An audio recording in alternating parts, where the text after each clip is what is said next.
आप सबको जय मसीह की। आपका आज की इस इबादत में स्वागत है। आइए इससे पहले कि हम कलाम में जाएं, आप दुआ मांगे। कुदूस मेहरबान जिंदा खुदा, बड़ा शुक्र और तारीफ़ के साथ प्रभु जी आपकी हुजूरी में आते हैं। दुआ चाहते हैं प्रभु जी, जब आज का कलाम मैं बोलूं प्रभु जी, मैं नहीं पर आप मेरे ज़रिए बातचीत करना होने देना। परमेश्वर कि आपकी आवाज़, जो कोई भी प्रभु जी आज आपकी आवाज़ को सुनने के लिए आया है उस तक पहुँचे।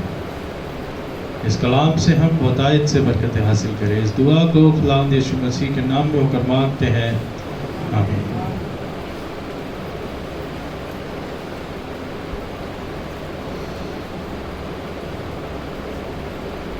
ऐसा ना हो कि कभी किसी को ज़रूरत पड़े, पर अगर ज़रूरत पड़ती है तो आप एम्बुलेंस को बुलाते हैं। कभी भी अगर आप में से कितने किसी ने आज तक कभी एम्बुलेंस को बुलाया हो या डायल किया हो या कभी एम्बुलेंस में गए हो? 2 लोग, 3 लोग, काफ़ी लोग हैं। और रोड पे एम्बुलेंस को चलते हुए तो सभी लोगों ने देखा। तो एम्बुलेंस के ऊपर कोई कानून नहीं लगता है कि वो लाल बत्ती तोड़े या फिर कभी रॉन्ग साइड भी निकाल लेते हैं, और लोग उनको रास्ता भी देते हैं। क्यों देते हैं? क्योंकि हमें पता है कि भाई वो जिस कार्य के लिए जा रहा है वो हमारी कितनी भी बड़ी ज़रूरत क्यों ना हो उससे ज़्यादा बढ़ के है। किसी की ज़िंदगी और मौत का सवाल होता है और क्या परेशानी है हमें नहीं पता, पर हर कोई उसे रास्ता देता है, हर कोई निकलने देता है। एम्बुलेंस कभी अगर बुलाई जाए और आप एक एम्बुलेंस को बुलाने गए और एम्बुलेंस को कॉल किया और एम्बुलेंस वाला कह रहा है हाँ जी मैं आ रहा हूँ, और आते आते बीच रास्ते में गए एक और मरीज़ को उठा रहा हूँ फिर आऊँगा, तो कैसा लगेगा? एम्बुलेंस को बुला रहे हैं और एम्बुलेंस फुल स्पीड में आ रहा है वो, लेकिन बीच में उसने फ़ोन किया कि मैं किसी और मरीज़ को भी ज़रा देखता हुआ उठाता हुआ फिर आपके पास आ रहा हूँ, तो कैसा लगेगा? या तो आप उसे गालियाँ देंगे या फिर आप सोचेंगे कि ये टाइम ऐसा है कि इससे बिगाड़ नहीं सकते, आप रिक्वेस्ट करेंगे, लेकिन गुस्सा बहुत आएगा और एंग्जाइटी, होपलेसनेस और उस परेशानी के माहौल में आप परेशान हो जाएंगे कि ये क्या कर रहा है।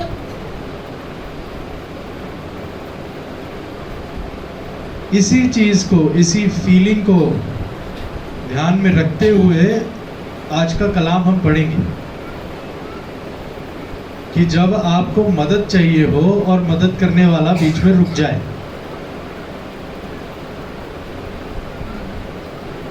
कुछ चीज़ें, कुछ समय, कुछ प्रॉब्लम ज़िंदगी में इम्पॉसिबल होती हैं, लेकिन उनका होना ज़रूरी होता है। कुछ परेशानियां आपकी ज़िंदगी में ऐसी आती हैं जो एकदम इम्पॉसिबल सी लगती हैं और आपको लगता है ये परेशानी मेरी ज़िंदगी में क्यों आई है, लेकिन उस परेशानी का आपकी ज़िंदगी में आना ज़रूरी है। वो उस समय नहीं समझ आएगा, उस वक्त वो नहीं समझ आएगा, लेकिन उसके आने की कोई ना कोई वजह है और उसके बाद आपकी ज़िंदगी में चेंज आता है कि नहीं, वो इम्पोर्टेंट है। मेरी इस बात को समझना, और ये कलाम के अंत में आपको समझ आएगा मैं क्यों कह रहा हूँ। कुछ परेशानियाँ ज़िंदगी में ऐसी आती हैं जो इम्पॉसिबल सी लगती हैं, उनका आपकी ज़िंदगी में आना ही ज़रूरी है, और उनसे जब आप निकल आएंगे बाहर तब आपकी ज़िंदगी में बदलाव आएगा। इस कलाम को जब हम पढ़ते हैं तो 3 स्टोरीज़ हैं, इसमें 3 कहानियाँ हैं। और मरकुस की इंजील जब आप पढ़ेंगे, मरकुस की एक आदत है सैंडविच करने की। मरकुस बहुत जल्दी जल्दी लिखता है। मरकुस की एक आदत है सैंडविच कर देने की। एक बात शुरू हो रही है, उसके बीच में एक और बात हो गई और फिर तीसरी बात हो गई।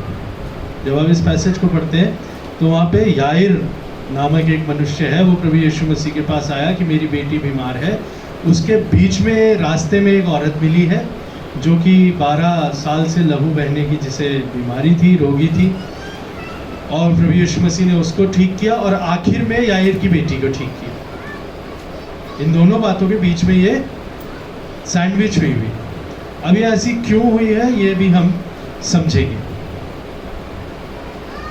3 ही बातें मैं आज इस कलाम से समझाऊंगा और मैंने भी इस कलाम से सीखी हैं, और उन 3 बातों पर ही हम गौर करेंगे। ये कहानी मैं आयत दर आयत चलूंगा, आप अपनी बाइबल में पढ़ें ताकि आपको समझ आए। जब यीशु फिर नाव से पार गया तो एक बड़ी भीड़ उसके पास इकट्ठी हो गई। वो झील के किनारे ही था कि याईर नामक आराधनालय के सरदारों में से एक आया और उसे देखकर उसके पांव पर गिरा और ये कहकर उससे बहुत विनती की, मेरी छोटी बेटी मरने पर है, तू आकर उस पर हाथ रख कि वो चंगी होकर जीवित रहे। अब याईर जो है, याईर कोई नॉर्मल इंसान नहीं है, ये मंदिर का आराधनालय के सरदारों में से एक है। आराधनालय सिनागॉग कहते हैं, और सरदार मतलब जो प्रीस्ट नहीं है, ये पास्टर नहीं है, ये ले पर्सन। सरदार मतलब जो उस आराधनालय को पूरा मैनेज करेगा, उसमें सर्विस कैसे होगी, सर्विस के लिए क्या क्या ज़रूरत होगी। एक तरीके से उस पूरे आराधनालय का मालिक यही है, ये जो कह देगा वो हो जाएगा। प्रीस्ट अलग है, प्रीस्ट होते हैं याजक, सरदार होते हैं जो आराधनालय के मालिक जैसे होते हैं, जो मैनेजिंग, जैसे पास्टरेट कमेटी है उस तरीके से मान लीजिए ये सरदार जो है पास्टरेट कमेटी का बहुत ही इंपॉर्टेंट मेंबर है। और यहूदी समाज में आराधनालय के अंदर कोई भी पोस्ट होल्ड करने वाला बहुत पावरफुल आदमी है, क्योंकि वो इन्फ्लुएंस रखता है, क्योंकि यहूदियों में धर्म की बहुत ज़्यादा वैल्यू है, तो ये पूरे समाज में काफ़ी वैल्यूएबल आदमी है। अब इतना वैल्यूएबल आदमी, इतना इम्पोर्टेंट आदमी अपनी सारे काम को, ज़रूरत को छोड़ के किसके पास आ रहा है? प्रभु यीशु मसीह के पास। अब आप इस चीज़ को समझिए, आराधनालय को चलाने वाला मतलब सिनागॉग, मंदिर को चलाने वाला, तो जो मंदिर को चला रहा है वो खुदा की नज़दीकी में हो गई, और खुदा की नज़दीकी में रहने वाला एक ऐसे आदमी के पास जा रहा है जो सड़कों पे जा जाके प्रचार करता है। हाई पोजीशन पे है ये सरदार, और ये जा किसके पास रहा है? यीशु मसीह के पास, जिसके पास ना तो मंदिर है ना आराधनालय है, कोई हाई पोजीशन पे नहीं है यीशु मसीह, पर ये तब भी यीशु मसीह के पास जा रहा है। 2 चीज़ें दर्शाता है। पहली चीज़ डेस्परेट नीड, डेस्परेट नीड, इतनी ज़्यादा ज़रूरत हो गई होगी कि उसने सोचा ही नहीं कि क्या सोचेंगे लोग। जिसकी बेटी मौत के बिस्तर पे हो, वो ये थोड़ी सोचेगा कि समाज में क्या लोग सोचेंगे, वो तो ये सोच रहा है जहाँ से मदद मिल जाए ले लो। पहली चीज़ उसकी डेस्परेट नीड। हमारी ज़िंदगी में भी बहुत से वक्त ऐसे आते हैं जब हम डेस्परेट नीड में होते हैं, जहाँ से मदद मिल जाए ले लो, क्योंकि कहीं से भी मदद नज़र आती नहीं। इसकी कंडीशन समझा रहा हूँ। दूसरी चीज़ इससे जो देखते हैं वो ये पता लगती है कि ये अपने आप को दीन कर देता है। ये नहीं देखता कि मैं आराधनालय का सरदार हूँ, मैं याजक को बोलूँगा, एक बार बोलूँगा 3 याजक आएंगे। इंपॉर्टेंट आदमी है ना, पर ये क्या करता है? ये यीशु मसीह के पांव पर आके गिर जाता है। दूसरी चीज़ क्या? आप कितनी ही बड़ी पोजीशन पे क्यों ना हो, कितना ही आपके पास पैसा, पावर, कुछ भी क्यों ना हो, लेकिन जब मुसीबत आती है ना, तो अपने आप आदमी ज़मीन पर आ जाता है, और अगर नहीं आता है तो अपनी मुसीबतों को बढ़ाएगा। परेशानियां आदमी को हम्बल कर देती है, दुख तकलीफ आदमी को समझा देती है, कितना ही पावर क्यों ना हो। अभी रिसेंटली मैंने पता नहीं कौन सी कोई एक्ट्रेस थी, उनको अभी कल ही मैं न्यूज़ पढ़ रहा था कि उनको कल ही पता लगा कि 3rd स्टेज का ब्रेस्ट कैंसर। हाँ, आप कहीं पे भी किसी भी पोजीशन पे क्यों ना हो, ब्रेस्ट कैंसर की खबर आ गई तो सारी पावर, सारा फेम, सब खत्म, पूरी जिंदगी सामने आ गई। मुसीबत ऐसी होती है कि आपके सारी ज़िंदगी की कमाई, सारी पावर, सब कुछ भुला देती है, और सही भी है। बुरा वक्त कई बार इसलिए आता है कि आप जान सके कि मेरी जगह कहाँ। I am not all powerful. All powerful कौन है? खुदा। इस बात को लोग भूल जाते हैं। अब ये हम्बल हो गया है, ये भूल गया है कि मैं किस पोजीशन पे हूँ, लोग क्या सोचेंगे, आके यीशु मसीह के पैरों पे गिर गया। जो एक चीज़ ये करता है, वही सलाह मैं आपको और मुझे भी दूंगा, वो ये है कि यीशु मसीह को कहता है कि आ मेरे घर चल, मेरी बेटी पर अपने हाथ को रख। मुश्किल और परेशानियों में, दुख और तकलीफ़ों में, ज़रूरतों में अगर आप हैं, क्या आपने यीशु मसीह को बुलाया?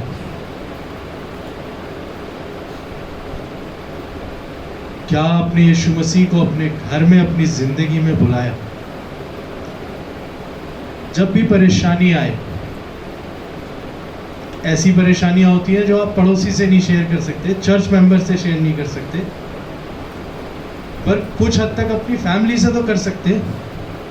अगर ऐसी मुश्किल है जो आप एटलीस्ट अपनी फैमिली से शेयर कर सकते हैं, पूरा परिवार एक साथ मिलकर दुआ में आए, परमेश्वर को अपने घर में इनवाइट कीजिए। अगर आप परिवार से भी शेयर नहीं कर सकते, अकेले अपनी दुआ में बैठ जाइए। कहाँ है, क्या पोजीशन है, क्या कर सकता था, क्या हो सकता था, ऐसा क्यों हो गया, ये वो, उससे कोई मतलब नहीं है। First step, invite God into your life. परमेश्वर को अपनी जिंदगी में इनवाइट कीजिए। ये बोल सकता था, जैसे उस सूबेदार ने बोला था कि यहाँ से अगर तू बोल ही दे तो उसकी शायद नौकर होता है ना, सेवक चंगा हो जाएगा। पर ऐसा विश्वास सबका नहीं है, और ऐसा इसलिए है कि ये माना जाता था कि जो भी इन्फ्लुएंशियल इंसान होता है, जो भी पावरफुल इंसान होता है, इन्फ्लुएंशियल इंसान होता है, यदि उसकी यूज़ की हुई कोई चीज़ मिल जाए या फिर वो खुद छू ले, वो बहुत बड़ी बात मानी जाती है। ये कल्चर आज भी है। अगर विराट कोहली मुझे अपनी शर्ट दे दे जिसमें कल उसने वर्ल्ड कप पहना था, है वो एक नॉर्मल इंसान की शर्ट, लेकिन विराट कोहली कौन है? फेमस क्रिकेटर, इसलिए उस शर्ट की वैल्यू। अब ऐसा इंसान जो चंगा कर दे, यदि वो मुझे छू ले तो मेरे लिए बड़ी बात हो जाएगी। फेमस और पावरफुल इंसानों की चीजें भी फेमस और पावरफुल होती हैं। और यीशु मसीह जिसको बोल दे ठीक हो जाए, तो अगर ये मेरी बेटी क्योंकि मरने के बिस्तर पर है, अगर ये व्यक्ति आके मेरी बेटी को छू जाए तो फिर वो चंगी हो जाएगी। ये इनवाइट करता है, यीशु मसीह को बोलता है कि परमेश्वर, यीशु मसीह आप मेरे साथ आइए, और अगर आप उसके सर पे हाथ ही रख देंगे तो वो चंगी होकर जीवित रहे। यीशु मसीह कुछ नहीं कहते, वो क्या कहते हैं? तब वो उसके साथ चला और बड़ी भीड़ उसके पीछे होली, यहाँ तक कि लोग उस पर गिर पड़ते थे। अब ये सूबेदार की कंडीशन, सूबेदार की माइंडसेट, उसकी डेस्परेशन, उसकी ज़रूरत, उसकी परेशानी मैंने सब समझाई। आप उस सूबेदार की कंडीशन को जान गए कि उसकी ये हाल है कि ये चल ले, ये बस आ जाए, ये बस देख ले तो मेरी बेटी ठीक हो जाएगी। यीशु मसीह ने मना किया? नहीं, यीशु मसीह आ रहे। मैंने एग्जाम्पल दिया ना एम्बुलेंस का, एम्बुलेंस कॉल कर दी है इसने, एम्बुलेंस वाले ने बोल दिया मैं आ रहा हूँ।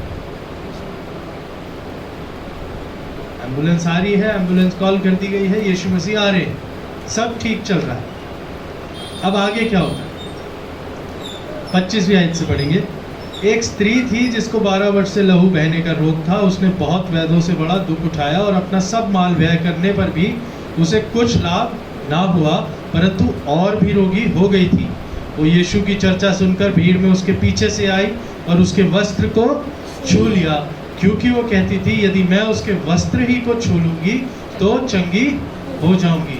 और तुरंत उसका लहू बहना बंद हो गया और उसने अपनी देह में जान लिया कि मैं उस बीमारी से अच्छी हो गई हूँ।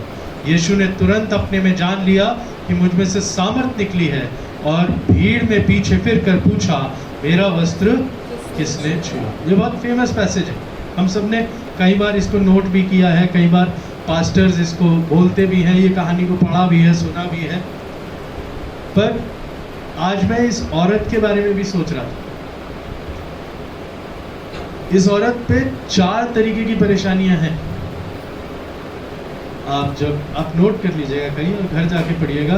लय व्यवस्था 15, लेविटिकस 15 अपने घर जाके पढ़िएगा कि बॉडीली फ्लूइड्स या बॉडी में से खून किसी भी तरीके से अगर बहता है तो आप तब तक अशुद्ध रहेंगे जब तक वो बहेगा। ये व्यवस्था थी, ये कानून था, ये रिवायत थी कि जब तक वो बहेगा आप अशुद्ध हैं। और यहाँ तक अशुद्ध हैं कि आपको अगर किसी ने छू लिया वो भी अशुद्ध।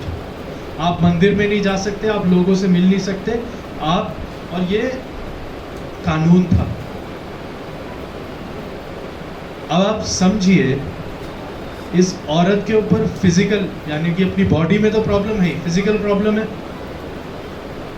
उस प्रॉब्लम की वजह से ये टॉर्चर में जो रहती है, मेंटल प्रॉब्लम है। पूरे समाज में कोई भी उसे छू नहीं सकता, बात नहीं कर सकते, उसके साथ कोई डील नहीं करेगा, वो अशुद्ध ठहरेगी। तो पूरी सोसाइटी में बॉयकॉट हो रखा है उसका, सोशल प्रॉब्लम है। और इस सोशल प्रॉब्लम से निकलने के लिए इस बेचारी ने वैद्यों के ऊपर पैसे खर्चे। उस समय मेडिकल शायद इतना बढ़िया नहीं था, जहाँ तक डॉक्टर ट्राई कर सके होंगे किया होगा, पर प्रॉब्लम ठीक नहीं हो रही थी। बाइबल लिखा और बढ़ गई, सारा पैसा भी खत्म हो गया, फाइनेंशियल प्रॉब्लम। और इसकी वजह से इसकी शादी भी नहीं हो सकती होगी और इसकी फैमिली भी नहीं होगी, अकेले जी रही है। कितने लेवल की प्रॉब्लम होगी हमारे ऊपर। तो एक ही आती है तो गड़बड़ा जाते हैं। अगर हम बीमार हो जाएं तो परेशान। मैं ऐसा नहीं कह रहा कि एक प्रॉब्लम कम है या छोटी है। अगर हम बीमार हो जाएं तो उसकी चिंता बहुत ज़्यादा है। फिजिकल प्रॉब्लम, आपको अगर सोसाइटी में बॉयकॉट कर दिया जाए वो तो बहुत बड़ी चीज़ होगी। आपको मेंटल स्ट्रेस हो जाए किसी भी चीज़ से, आपकी जॉब से हो जाए, आपके स्कूल पढ़ने से, आपकी रिश्तेदारी में हो जाए, आपकी शादी से हो जाए, फैमिली लाइफ, किसी भी रूप में मेंटल स्ट्रेस हो जाए, वो बहुत बड़ी प्रॉब्लम है। फाइनेंशियल प्रॉब्लम आ जाए, वो बहुत बड़ी प्रॉब्लम है, सबसे बड़ी प्रॉब्लम है। इस बेचारी को तो सारी है। इतनी सारी प्रॉब्लम्स के बीच में भी ये उम्मीद रख रही है। मैं इस बात से अचंभित हूं। इतनी होपलेसनेस में 12 साल एक बीमारी को झेलना और उस बीमारी की वजह से पूरी जिंदगी बर्बाद हो रखी है और आपके पास पैसे भी नहीं है। कितनी होपलेस है। इस होपलेसनेस में भी मुझे एक उम्मीद जो इसके अंदर जो है वो देख के मैं सोचता हूँ कि कैसे उम्मीद बना के रखी होगी कि शायद अभी भी एक हल मिल जाए। मैंने बोला ना, कुछ प्रॉब्लम्स ऐसी होती है जो इम्पॉसिबल होती है, इसकी भी वैसे ही। और उसमें इसने क्या सोचा कि मेरे को अलाउड नहीं, अगर मेरे को किसी ने छू लिया, मेरे ऊपर अगर इसने हाथ रख दिया तो ये अशुद्ध हो जाएगा, ये शायद मेरी सुने ही ना, यीशु मसीह मेरी सुने ही ना, मेरी तरफ गौर भी ना करे, शायद मेरे को भगा दिया जाए। मैं ही इसके वस्त्र को, अगर मैं इसके कपड़े को ही छू लूंगी तो मैं चंगी हूँ। मैंने बोला पावरफुल लोगों की चीज़ों में भी पावर होती है। और ये माना जाता है कि कोई अगर बड़ा व्यक्ति है तो अगर वो कुछ कहेगा तो उसकी वैल्यू ज़्यादा है। अगर रास्ते में चलता फकीर आपको कह दे बेटा तुम बहुत तरक्की करोगे, आप सुनेंगे, आगे बढ़ जाएंगे। आपको मोदी जी आके बोले तुम बहुत तरक्की करोगे, आप 50 लोगों को सुनाएंगे। प्राइम मिनिस्टर ऑफ इंडिया ने मुझे बोला है। पावरफुल व्यक्ति के कॉम्प्लीमेंट भी इंपॉर्टेंट लगते हैं, और इससे नजर आता है कि इस बंदे का कपड़ा ही छू लूं तो मैं, क्योंकि इन सबको ये नहीं पता कि हील होंगे कि नहीं। इस औरत को ये नहीं पता मैं छू लूंगी तो चंगी होंगी कि नहीं, बस एक विश्वास में जा रही। प्रॉब्लम के पहले नहीं समझ आता कि प्रॉब्लम सॉल्व होगी कि नहीं, जब हो जाती है तो समझ आ जाता, हाँ यहाँ से रास्ता निकल गया, वहाँ से हो गया, मैं यहाँ फंसा था। बाद में सारी गणित सही बैठती है, लेकिन जब आप परेशानी में होते हैं तब चीज़ें समझ नहीं आती। और इतने ट्रॉमा और टॉर्चर में ये औरत जा रही है, और बस इस उम्मीद से कि अगर मैं इसके कपड़े को छू लूँ तो मैं चंगी हो जाऊंगी। होपलेसनेस में भी अगर होप है, नाउमीदी में भी अगर उम्मीद है, तो वो केवल उसके पास आ सकती है उम्मीद जो कि आपको आपकी परेशानी में से निकालने की ताकत रखता हो। इंसानी ताकत कहीं तक भी आप लगा लीजिए, कहीं ना कहीं उसकी लिमिटेशन है, लेकिन जब खुदा की ताकत लगती है तो जो चीज़ आपको इम्पॉसिबल लगती हो वो भी हो सकती है। इसकी कंडीशन एक ही है, वो ये है कि आपकी उम्मीद के अंदर विश्वास होना चाहिए। अगर आपकी उम्मीद ये है कि खुदा तू इस परेशानी में से मुझे निकाल, तो खुदा के ऊपर विश्वास के साथ वो उम्मीद होनी चाहिए। अगर केवल शब्द है तो वो उम्मीद बेकार है, क्योंकि इतनी परेशानी में भी इस औरत ने उम्मीद यीशु मसीह पर लगाई। अब जब इसने ये कर दिया तो यीशु मसीह इसको बोलते मेरा वस्त्र किसने छुआ। उसके चेलों ने उससे कहा तू देखता है कि भीड़ तुझ पर गिरी पड़ती है और तू कहता है कि किसने मुझे छुआ। प्रभु यीशु मसीह वहां पे बोल सकते थे हाँ ठीक है 1000 लोगों को चंगा किया, एक और हो गया, क्या फर्क पड़ता है। यीशु मसीह दिन भर में ये थोड़ी है कि 2 ही लोगों को चंगा करते होंगे। जिस हिसाब से दिखा रहे हैं कि भीड़ पड़ी हुई थी उसके पीछे, भाई 10-12 लोगों को तो करते ही होंगे। और ये अपने आप ही इसने छुआ और ये हो गई, इग्नोर करके निकल सकते थे। उन्होंने कहा नहीं, किसने मुझे छुआ। अब जब उन्होंने पूछ लिया तो उसने उसे देखने के लिए जिसने ये काम किया था चारों ओर दृष्टि की। तब वो स्त्री ये जानकर कि मेरी कैसी भलाई हुई है, डरती और कांपती हुई आई और उसके पांव पर गिरकर उससे सब हाल सच सच कह दिया। उसने उससे कहा पुत्री, तेरे विश्वास ने तुझे चंगा किया है, कुशल से जाओ और अपनी इस बीमारी से बची रहे। प्रभु यीशु मसीह कह रहे मैंने कुछ नहीं किया, पर किसने किया? हुआ यीशु मसीह से ही है, लेकिन इसके विश्वास के जरिए हुआ। यीशु मसीह उसे बोलते हैं तू कुशल से जा, शांति से जा, पीस बी विद यू। 12 साल के बाद शांति मिली।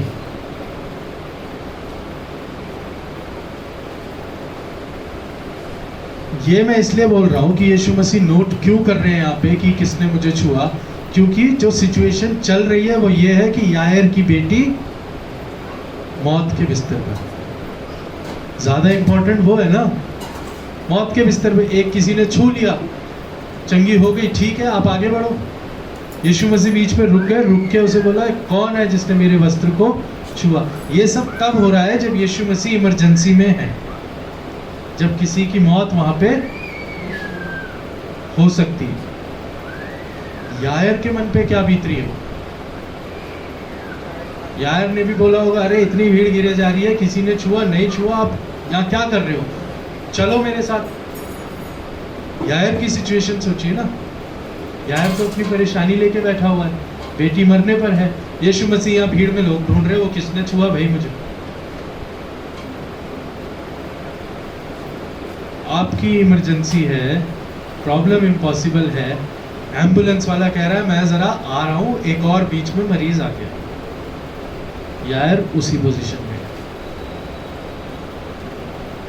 पर ऐसा हुआ तो हुआ क्या? यीशु मसीह ने क्यों उसे उठाया और उससे ये सब बातें करी। इसलिए करी कि यायर भी नाउमीदी में ही आया था, और यायर ने जब देखा कि ये औरत चंगी हो गई, तब यायर का कॉन्फिडेंस बड़ा होगा कि नहीं बड़ा होगा? बड़ा होगा ना।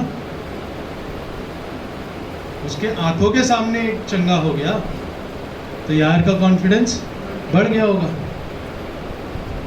आपकी परेशानी कई बार इसलिए आती है कि किसी और का विश्वास उसके जरिए बढ़े,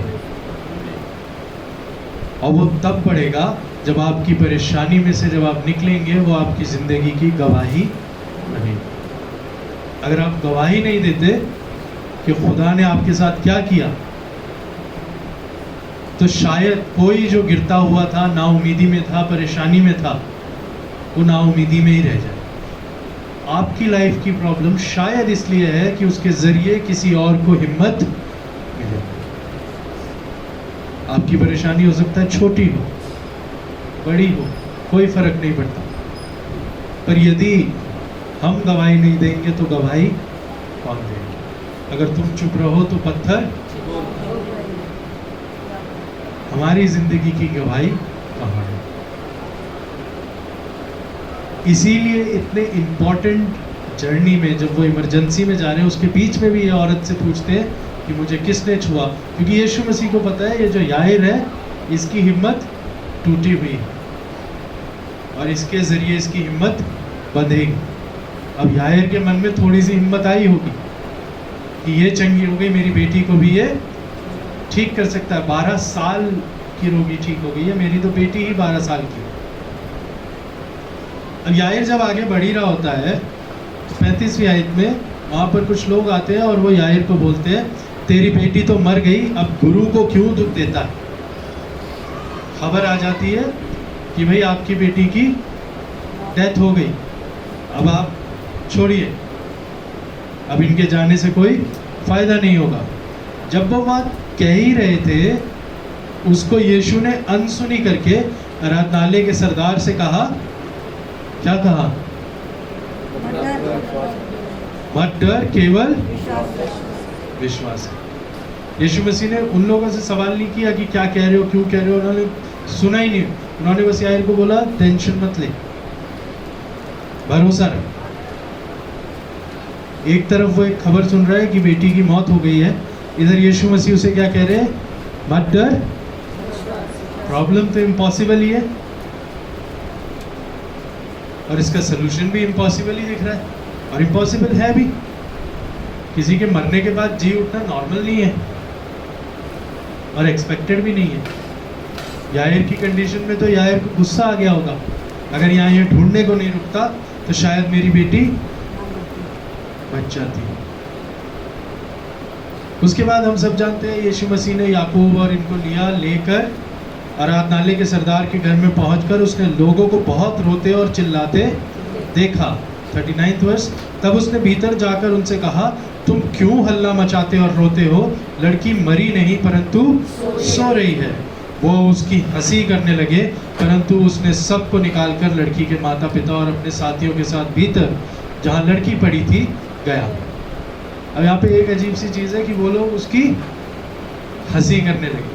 भाई कैसी ही बात क्यों ना हो जाए, किसी की 12 साल की जवान बेटी अगर मर गई है, कितना ही कुछ क्यों ना हो जाए, आप हंस नहीं सकते, हंसी आएगी ही नहीं। और यहाँ पे क्या लिखा है? वो उसकी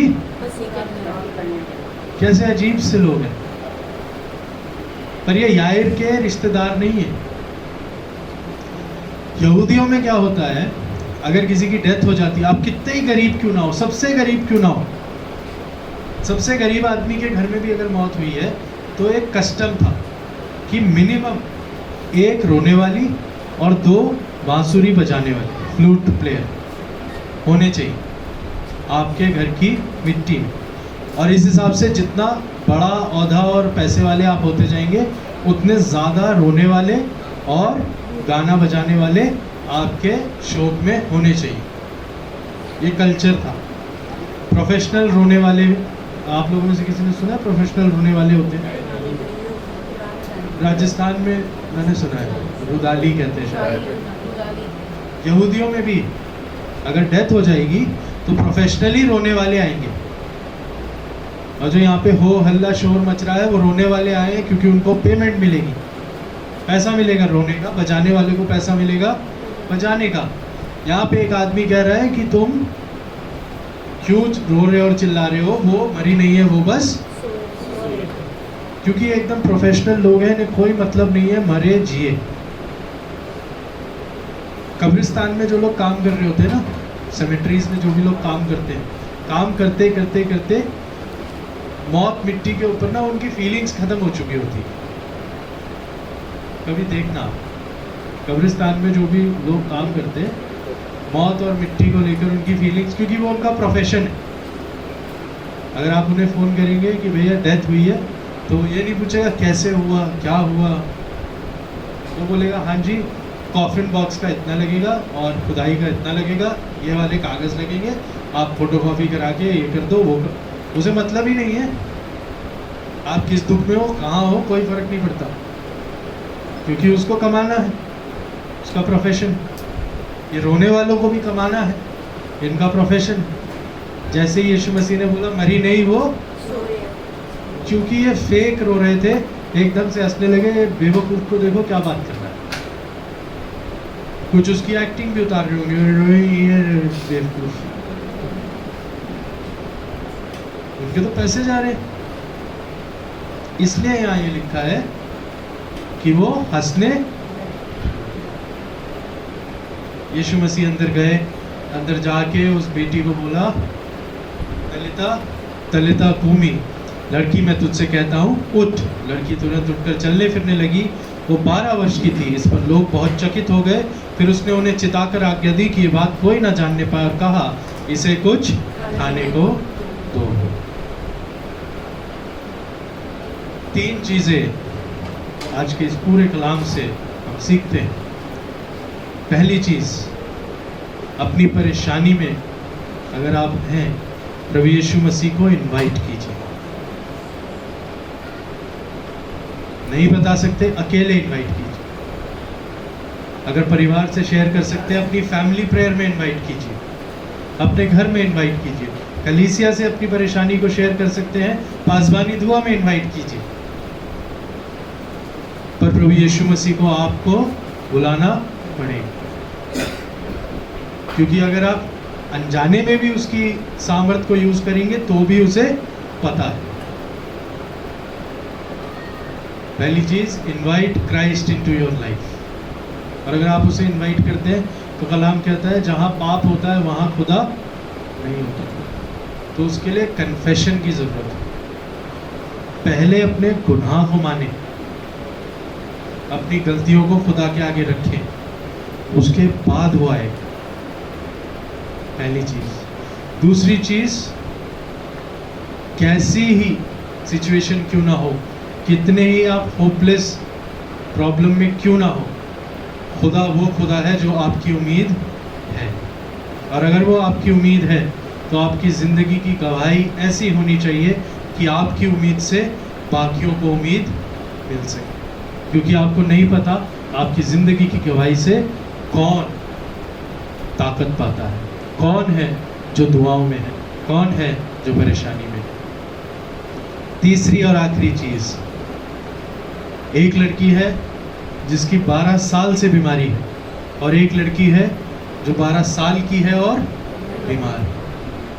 एक है जो लंबे समय से दुख में है और उसकी परेशानी ऐसी लगती है कि वो इम्पॉसिबल है, और एक है जिसकी परेशानी एकदम आई और उसमें से निकलना इम्पॉसिबल है।